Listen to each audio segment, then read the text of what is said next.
ঘোড়ার বিবর্তনের ধারাটা মনে রাখা কিন্তু বেশ কঠিন। চলেন আজ এটাকে একদম সহজ করে ফেলি। এই অদ্ভুত বাক্যটা একটু দেখুন। কি মনে হচ্ছে? দুজন লোক প্লেনে চড়ছে, তাই না? শুনতে অদ্ভুত লাগলেও এর মধ্যে কিন্তু লুকিয়ে আছে পুরো ব্যাপারটা। আসেন এর রহস্যটা ভেদ করা যাক। আচ্ছা, তাহলে আসেন এই গল্পটাকে একটু ভাঙা যাক। দেখি তো কি আছে এর ভেতরে। গল্পের একদম প্রথম অংশটা হলো ইও। আর এই ইও দিয়েই আমরা মনে রাখব ইও হেপ্পাসকে, মানে ঘোড়ার একদম আদি পূর্বপুরুষ।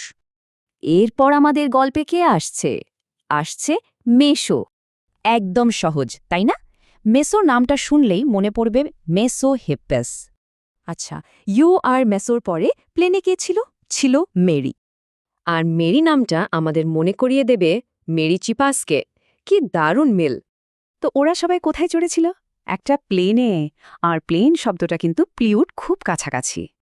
এই মিলটাই আমাদের মনে করিয়ে দেবে প্রিয় হেপ্পাসের নাম। ব্যাপারটা বেশ মজার, তাই না? আর একদম শেষে আমাদের গল্পের শেষ সূত্রটা হলো একু। এই একুতেই আমরা মনে রাখব অ্যাকোয়াসকে, মানে আধুনিক ঘোড়া। তাহলে বুঝতেই পারছেন এই ছোট্ট গল্পটাই আসলে ঘোড়ার পুরো বিবর্তনটা বলে দিচ্ছে। দেখুন, ইওহেপ্পাস থেকে শুরু করে একেবারে আধুনিক অ্যাকোয়াস পর্যন্ত পুরো ধারাটা এখন পরিষ্কার। রহস্য তো জানা হলো। চলেন এবার বাক্যটা আরেকবার দেখে নিই।